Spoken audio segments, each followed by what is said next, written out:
Hello, hello, and good morning to you. Uh, this is video 734, which is going to be. I have my two sons in here running loose, so my attention may be drawn real quick. But this video is about. We'll talk a little bit about some happenings this week that dealt with a lot of what I'm going to call attacks on transgender people, trans folk. Um, and the cumulative effect of such, and not necessarily a care package, but maybe a check-in. How are you doing? You know, um, sometimes in life we experience a lot of a particular emotion. We tend to like it if it's happiness or joy, not so much if it's negativity or grief. And I think there's a bit of a cumulative effect when you just are hit with so much stuff of a certain type of emotion, negative emotion. It kind of wears you down and wears you down and wears you down. And I think there's a bit of a just not necessarily danger, but just emotional being overwhelmed. And um, so I guess that's kind of what's going on. And then I also want to talk a little bit about being stealth. So a couple things in this video. Okay, so it's almost the end of February. It's February 27th today, and it seems like to me, when I log in and my splash screen comes up, it's usually Yahoo News, and I just kind of take a quick look at the news, or if I'm at work, I open up an Internet Explorer window, and by default, it gives a couple of news headlines, to attract your interest, and you click on them. So, and I realize I could set the default to be like a blank screen or whatnot, but I kind of like to just, click on it and just see what's going on in the world. Kind of tells me that there's more to this existence than you know, my own little microcosm, as it were. And anyway, so it's hard when you see things that are, anti-trans. Um, you see, videos about or postings, news clippings about such and such a state. Arkansas is, has the Arkansas Attorney General has filed a you know, I'm not sure what the exact term is, but like a legal action to block, you know, trans athletes from competing in events. Or you see another thing about this legislature is, has a anti-trans law to require, you can only use the bathroom of your birth sex, which you were assigned at birth. I'm going to take a sip of coffee. Look, I put a straw in there so it doesn't mess with the mic. It's my achievement for the day. Um, so just when you're, you know, each day it seemed like this was happening. And I saw an ad yesterday, or a news article rather, and it was another state that had filed, an anti-trans legislation, but it talked about the count that's being held by the Human Rights Campaign that, so far in President Biden's presidency, 20 states, there's what, 50 states and territories, and Washington, D.C., I guess. But there's 50, out of the number of states and territories, 20 have filed an anti-trans legislation. And I did a search on, well, how many days has Biden been in office? And it's 26. Okay. So that averages, almost one a day, maybe a couple, maybe like 1.25 days.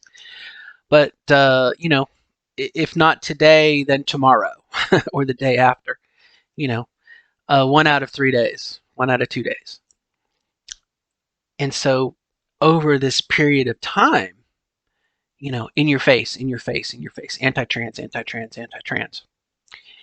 And I think subconsciously there's a cumulative buildup of that emotion.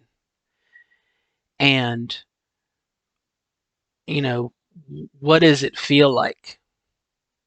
I think people maybe should be asking themselves, could be asking themselves. And once I say this, you're going to probably go, well, duh. But what is it like to have other people actively want to put you down? They want to put you down. They want to take away your rights. They want to make your life worse. And I think if I could encapsulate that into this hand, I can think of another group of people that have been marginalized, African Americans and Black people, and our little uh, lime or lemon, as it were, our little golf ball compared to a kickball or a basketball, just something huge. Okay, we can't say apples to apples, but you have two groups of people who have been marginalized and demonized, as it were, and to keep them under some sort of control. And we would say, well, the Civil Rights Act of 1964 did away with a lot of those protections, but it took years, and we still are under a situation where African Americans are being marginalized, and that's where Black Lives Matter. And you're like, once you get into it, you're like, well, what does it mean? Why do you feel like you need to say Black Lives Matter? And then you open that up and you say, you know what? If you feel like you're being marginalized, what can I do to help you out? Okay, I think that's kind of the ultimate goal for someone who's not part of that group. Uh, that's a positive thing we can do. But here you on this other group, so we'll go to the little little cherry pit, okay, which is trans compared to this other. But if we open that up and look at it, here you perhaps are part of this other group of people that have been marginalized. Some people go out of their ways, have gone out of their ways, still going out of their ways to make our lives miserable, and to say to us, you can't do that because you're different. You know, you, you know, uh, here I am in my home state, and I want to make a blanket thing for everywhere that people have to use the bathroom of their birth, and you're like going, how in the hell does this person in this state, care about all these people over here, someone who's driving on the interstate and they have to pee really bad. I know I've done it at a rest stop. Uh, you know the woman's bathroom or the men's bathroom is locked. You can't get into it. You go to the other one. You use it, and you do your business and you leave. And here you have someone saying, "Oh no, it's such terrible. It's an affront. It's unconstitutional or some kind of bullshit." Or the latest thing I've realized is, well, that's an affront to my religious beliefs. My religion, it's an affront to my religious principles. It goes against I'm going to say the Constitution. I guess really it's the Bill of Rights, right? The amendments to the Constitution. That goes against my freedom of religion, you know. And you have to say, I don't think I can find it quick enough. Yeah, where happened to my Bible? Well, by golly, I can't find my Bible. So we'll use the next best thing. Warhammer 40K book. Someone to say, it goes against my principle, and you're like, holy fuck, show me where in the Bible it says that a transgender person can't use the man or woman's bathroom. Show me where the apostles were talking about taking a shit. It's ludicrous. But it's reality. It's our reality. And I think it's real easy for cis people, or in the case of this other situation, as a white person, to, say, well, I'm not a racist, prejudiced person, so we don't need to have these other laws. But the fact that it doesn't impact me directly doesn't mean that it doesn't exist. And again, you can't judge it on, my interaction. It's their interaction. Okay.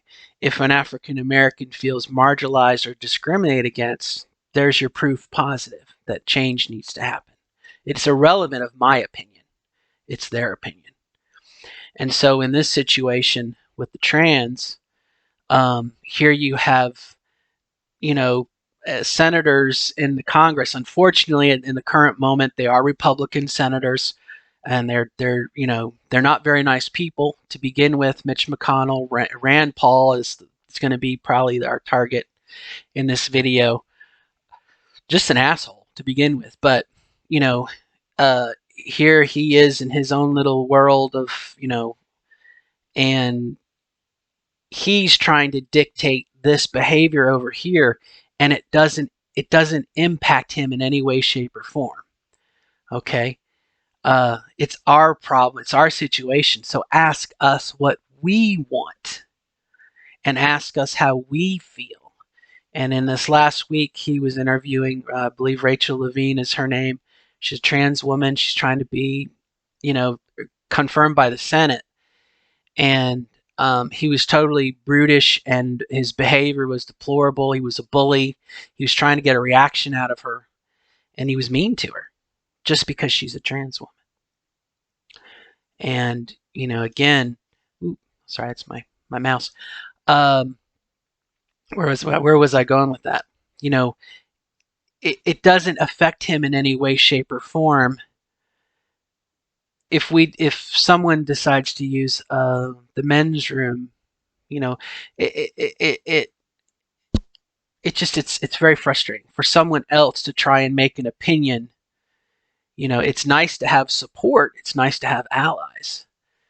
For a cis person to say, I'm very supportive of trans people or whatnot. But for someone who's not trans to sit there and say, uh, you know, they're biological males, blah blah blah. And I guess everyone's free to have an opinion, but it's not you. It's not something you have experienced. As I've said before, Jimmy Buffett in the song says, don't try to describe the scenery if you've never seen it. If you've never experienced it firsthand, recognize that your experiences are secondhand, and that may or may not be true. And the best thing you can do is to reach out and talk to someone and get their, get the info, get the 411. Okay. So anyway, we kind of got off tangent. So again, just every other day, slap in the face, slap in the face, slap in the face. And again, in the confirmation hearings this last week against this trans woman, attacks, and somehow it's cool. And there's a congresswoman, I think her name is Marjorie Taylor Greene, I'm not sure, but she put up a sign out her window saying there are only two genders, male or female. It's science.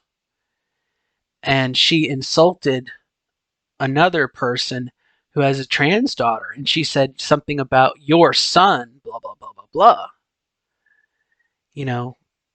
It's an insult. And here's the point. Here's where we're going towards. It's an insult against a trans person, which then translates into an attack on all trans persons, and to a certain degree, non-binary folk. And so, Arkansas, for example, has an anti-trans legislation, but that also affects me because I'm trans. And what happens if my state decides? In Indiana we have a Republican governor who's okay, but what happens if trans fever, anti-trans fever gets on, and Indiana does, so it affects me. And so all of these things, it becomes an attack. And I'm I'm an old fuck. I've said this many times. I'm 48, 49, 50, somewhere around there. And, I'm pretty established in my life. I've already transitioned. I've had GCS. Da, da, da, da, yeah, I go to work and I'm accepted. Um, it hurts me, but that has got to be multiplied for someone, a younger trans person, or someone who's not yet come to the realization. They're trying to figure out what they want to do or how they're going to come out. That it's a terrible thing to do to someone, and that's pain and suffering, and it has no, like I said, here for this person in Congress to make this statement, that's going to have repercussions, like ripples on a pond, to this trans person in this state, and this trans woman in this state, this trans man in this trans child, a non-binary, child, um, and they may kill themselves over it.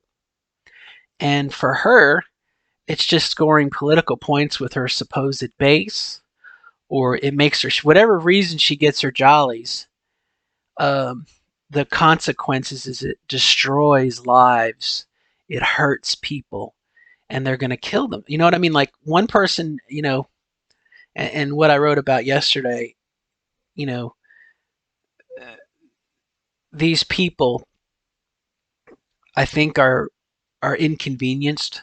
You know, they're inconvenienced with an idea that the structure that they grew up on was wrong. And for years and years and years, decades and decades, there's been social institutions to reinforce their idea of what is normal, which existed at the expense of all these other people who were marginalized and hurt and killed themselves. And so now this reality is like the Matrix. It's a false reality, and it's falling apart. It's falling apart. And they're lashing on to whatever they can hold on to and grabbing onto symbols, the American flag. It's patriotic. Religion. God says, Jesus says, the Bible says. And they're trying to hold on to this structure. And, and as we saw in the last administration, you put someone like that in power, and, they can make life hell for 4 years. And then they get out of office and, they lose that ability. It falls apart. And again, I think as time goes on, and I made mention of this in a previous video, I think as time goes on, um, the glue that holds that together is weakening. Our society is changing. It's cliche, change is the only constant. And as these things change, in the last week, I'll give you an example. Hasbro decided to change the name of Mr. Potato Head to Potato Head. They're still going to have the accoutrements for what was Mr. and Mrs. Potato Head, but they're just going to call it Potato Head. And how many of us as children, when given the opportunity, we mixed and matched. We put the Miss Potato Head lips on the Mr. Potato Head, and we changed the hats and the ear. I mean, we just had fun as children. And then as we grew up, we learned this, stiff, and like I said, those things are changing. And I watched a video, it was Amber Ruffin, talked about, some parents are freaking out. It was in Utah about a book about a transgender boy. And, parents freaked out. And they said, here you're going to make our children trans. And it just goes to show how ignorant some people are of the process. And rather than ask a trans person, they're just going to form their own opinions incorrectly.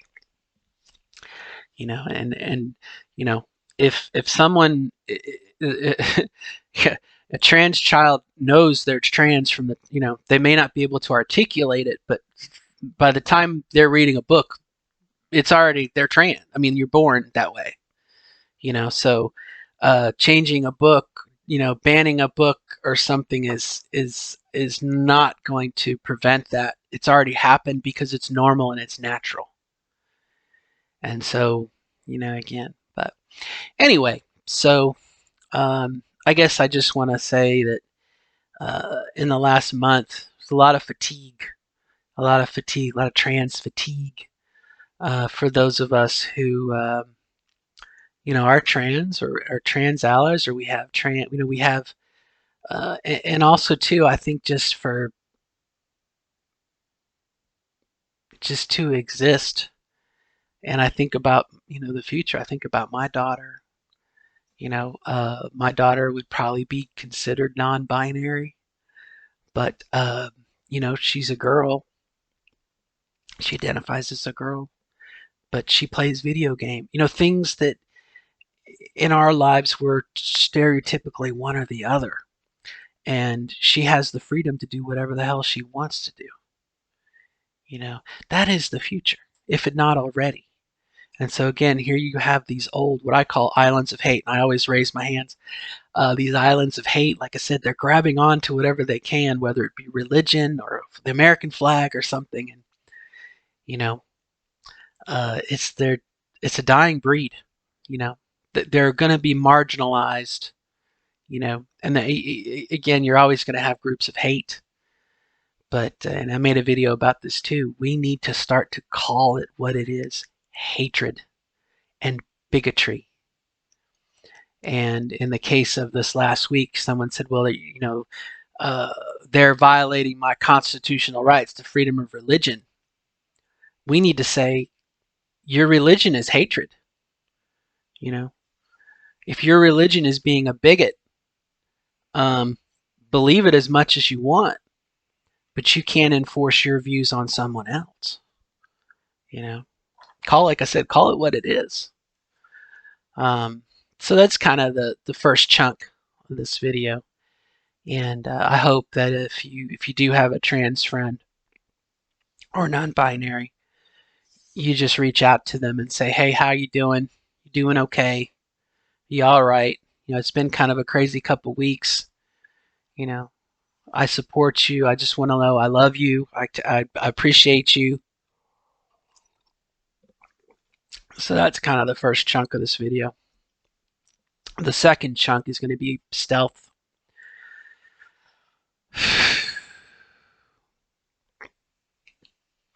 And someone had once told me that stealth is an illusion. People know you're trans. No matter what. Although I think maybe, and unfortunately, I'm polluted by my experience as trans women.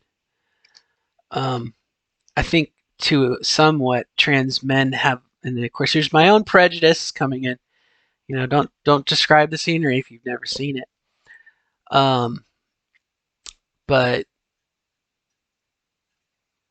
let me not make that generalization. I see the falsity of it now. But being stealth, we have the idea that we're stealth, and I wonder. And someone had said, oh, I got a new job, and nobody knew I was trans, and then da da da da da happened, and now I'm outed. And someone said, look, no disrespect to you, but everybody knows you're trans. Don't fool yourself into thinking that you're fooling other people. And there's definitely an industry within the trans community for those types of things, and it's what we do when we're trying to incorporate ourselves into the gender role that we want to be in. And again, I'm tainted by my own experience. I always wanted to try makeup, so I transitioned, and I'm looking behind this computer here at my makeup tray, my case that I haven't touched in probably 2 years. But for the first year or two of my transition, every day, I have to do this, I have to do this, have to put moisturizer. It's something you've always wanted to do, and you do it. And if you love it, you continue. In my case, I was like, you know what? I'm not putting goopy shit on my face for anybody anymore. Um, but you know, we want to experience something that we've never really experienced it. I can only imagine for a trans man that the joy of shaving and having a beard, and my beard. Um, but again, uh, those things that we want to experience. But this industry, I talked about this industry for stealth. Oh, uh, I'm going to teach you how to sound more feminine. So you will pass. That word pass, stealth. Um, I'm going to do this, and someone says, well, how do I do this? Oh, well, you have to do this, and you have to do this, and you have to wear this, and you can't do that, and this will complement your figure. And again, it's something. It's fascinating. You know, but again, there's kind of this whole industry for stealth, and no one will know. Let's put this on the table. It's bullshit. Okay, kids can tell. Okay, and you just kind of get to a point where you're like, you know what? I don't give a fuck. Hopefully you get to that point. I don't give a fuck what anyone thinks about me. I am what I am, and with that comes a certain degree of confidence, which is probably what kids and dogs, pick up on if you're not as confident. But hey, we're living a different experience for the first time for several years, so it's only natural. Well, I lost my straw. But anyway, this idea of stealth, you know, um, I know in my experience in the last year, 2 years, um, I have distanced myself from the trans community and the LGBT community, and quite, I imagine, quite abruptly, just one day, but it was over a period of time. There are certain changes you make that seem abrupt, but uh, how it relates to this other issue. Here we have all of this change, and you might find yourself in a situation, uh, much like Black Lives Matter. If we are going to try to have any sort of trans equity or trans equality, which I think is what really we are in our place in society right now. While you do have these people, I'm going to do this now. This is where I used to do Islands of Hate. Now I'm going to do this for holding on to, the American flag or God or the Bible, and say, transgender. Da, da, da, Um, if we're quiet because we're trying to pass, we're trying to be stealth, or we don't want to make waves, that gives them, to make them feel like, oh, I'm in the majority, or I'm right because no one is opposing me. And again, I think as far as the Black Lives Matter, if we were to say trans lives matter, and I don't want to steal away from Black Lives Matter, that movement, again, if you ask, why do you feel this way? Well, I feel like I'm marginalized. You do. What can I do to help? That's the step. But in the trans community, um, you know, I almost wonder if what I have done over the last 2 years is detrimental to that. You know, maybe I need to buy a transgender shirt and wear it to the office once in a while, um, just to say we are among you. You know, the I'm not really getting this out. Stealth, passing. You don't want to be observed. You don't want to be outed. Okay, so you want to integrate yourself. And so part of combating that marginalization is to say, here I am. I am your friend. I'm your supervisor. I'm your friend. Um, I'm a coworker, and I'm trans. And the more that we are visible, we can't be marginalized. You know, according to the last survey poll, 11% of the U.S. population, um, I'm gonna say is LGBTQ, but I think that's no, it's non-binary or transgender. That's what it was. 11.8%. Okay, which roughly translates to 18 million people. Okay, in the United States as of the last survey.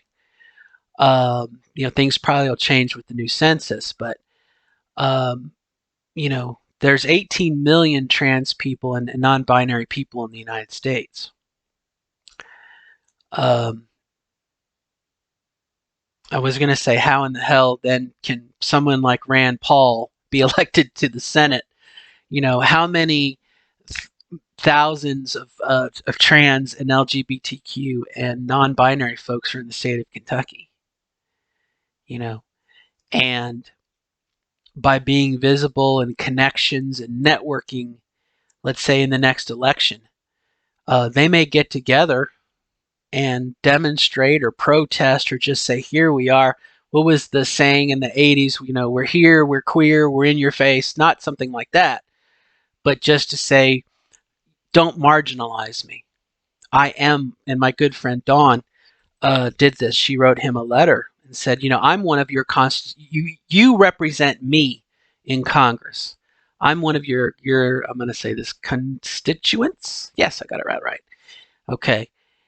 And that's the kind of thing that we need to do. I think we need to do, just to say to these yahoos, you know, I'm in your district. I'm in your state, and I vote and I have friends.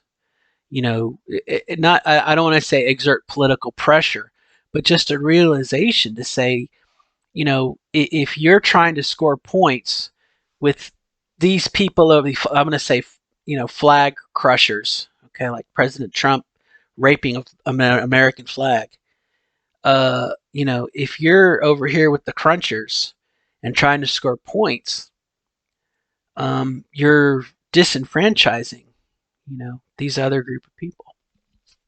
And so I think it kind of goes against the idea of stealth, or against the idea of, you know, passing, um, to just say, here I am. And I wonder, and I don't have the guts to ask anyone else, did you know I was trans? Because I'm afraid of the answer, to be honest. I mean, it cuts deep into my own insecurities as a person, I guess, as a trans woman. But, you know, I think that's kind of what we need to do, is to say, I'm not afraid, and that's very hard to do, very hard to do in your first couple years, because your confidence is constantly being knocked, especially if you have family or a spouse that's non-cooperative. And what do you mean you're gonna, you're gonna be an ugly woman? You'll never, people are, what are you doing? That's stupid. you know and so, our spirits and our motivations can be crushed. In some ways it can be enhanced if you have a fuck 'em attitude. You fucked me over all my life, screw you, both barrels, fuck you and the horse you rode in on, I'm going to do this. But like I said, I think that's kind of where we're at now, is you know there is such momentum. Some trans folk have this idea that I have to fit in, or I have to pass. They're seeking the approval of someone else. You can usually tell if they're posting pictures of themselves when they get dressed every day. Look at me. Oh, I'm just going out.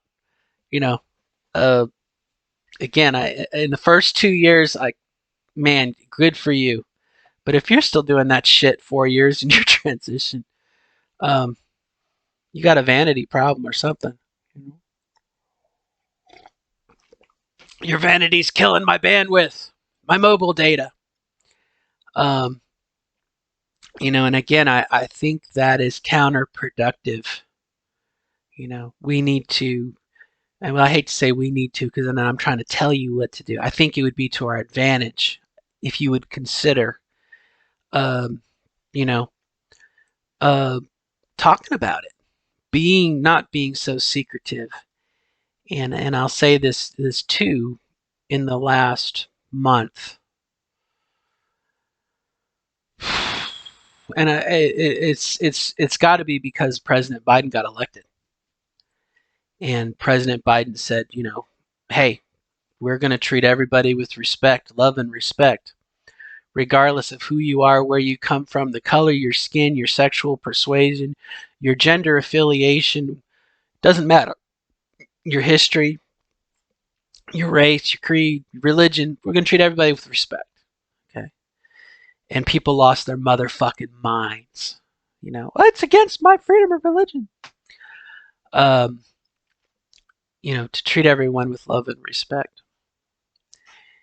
And I think that friction was definitely very personal to me and has got me agitated, as I can only imagine last year at the end of 2019 and 2020. We had George Floyd, we had Breonna Taylor. I can't think of his name. The unfortunate young fella in Colorado who was just walking home and he was killed. I mean, all of these systemic racism type things and just cruelty, um, that got things agitated. I think maybe that's where I'm like agitated. Yeah, my emotions have been mixed up, shooken.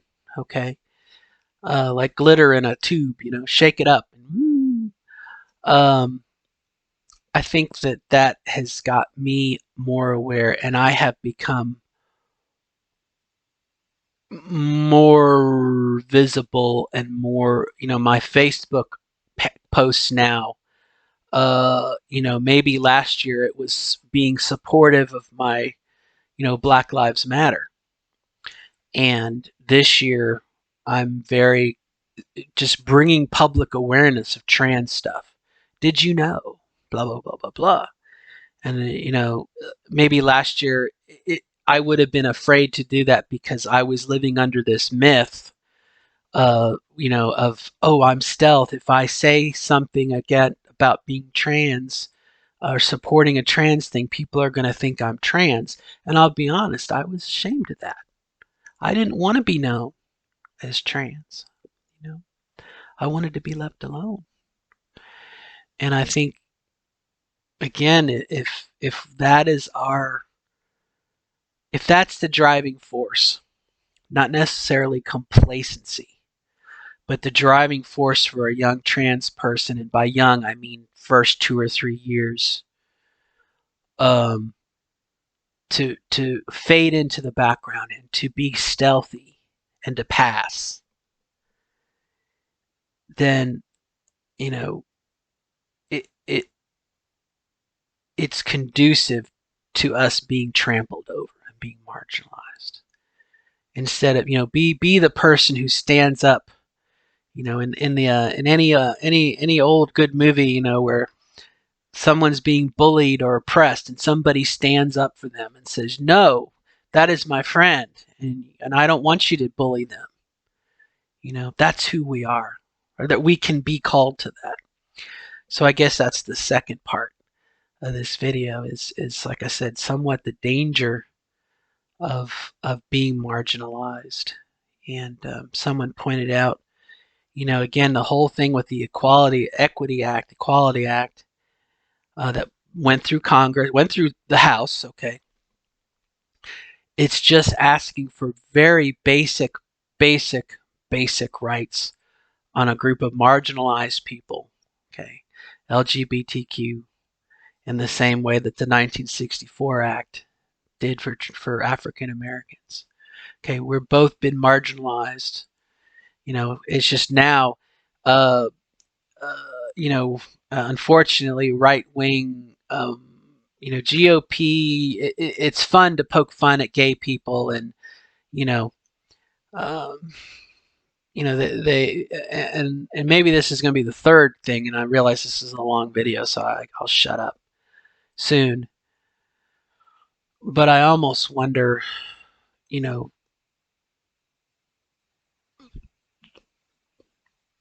the trans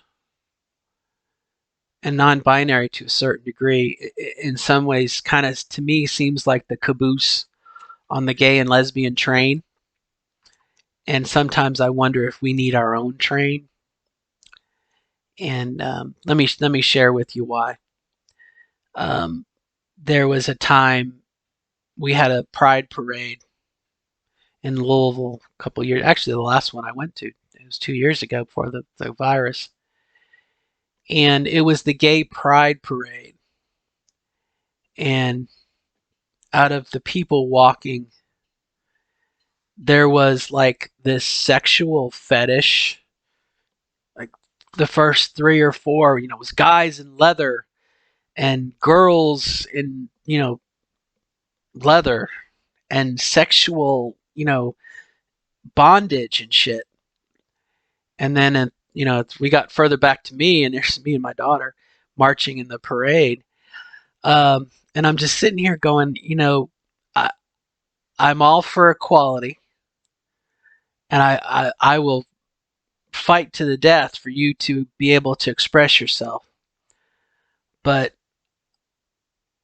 being transgender, to me, I am not associated with sexual fetishes and the leather and the whips and chains and the sex work and whatever. And not to dismiss it, but the choices that I have made, unfortunately, are very binary. I've put myself into the woman's world, and that's where I want to be. And so, again, I think sometimes, LGBTQ plus is such a large scope, and so it's very easy, I think, for the clinchers to find something in that group they don't like, and they might hone right in on the masochism, sadism, S&M, and say, aha, that's why we don't like the gays, and that's why we don't want the trans. You know what I mean? They find something they don't like and they lump it all together and they dismiss it. Or and this happens way too often.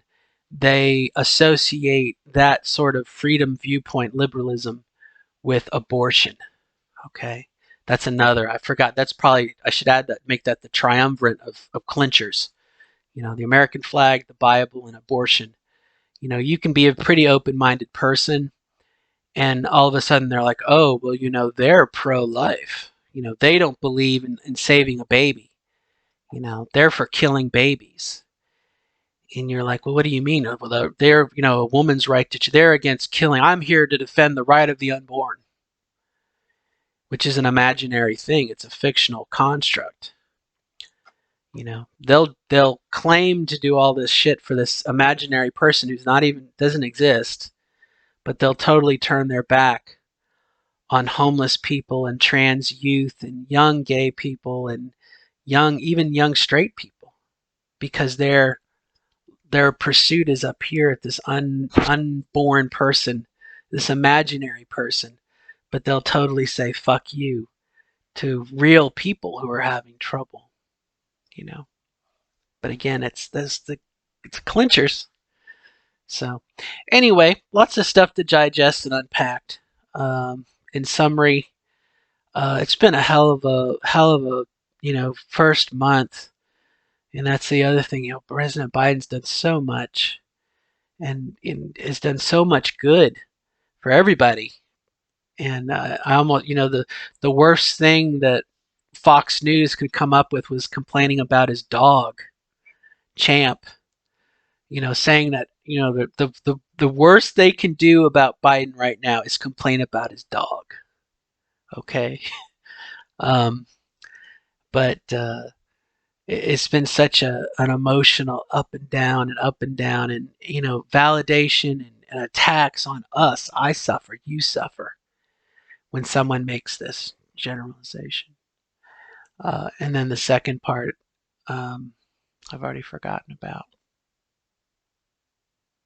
Oh, and again, some things to think about as you transition, or if you've already transitioned, or you're thinking about, where do I go from here? And I'll close on that thought. Um, it's very easy when you transition initially to kind of consider surgery as your high point, and life goes on after surgery. And I had someone, a good friend of mine, ask me a question. Hold on, I gotta wet my whistle. She said something to me. She said, "Do you miss ejaculation?" And I do. I do. Before, and totally from my shoulders here, from me to you, I miss sex. I do. Now, I much prefer my life post-op than I do pre-op, but because of my surgery, whether it was botched or for whatever reason, I don't climax. I don't have an orgasm. Okay. I don't get sexually stimulated, and I feel like I'm a eunuch. I'm not turned on by anything. So yeah, there are times I miss that. Ejaculation. I miss that sexual lust. I miss that. Um, but I kind of look at it as somewhat of a trade-off. You know, and that's something that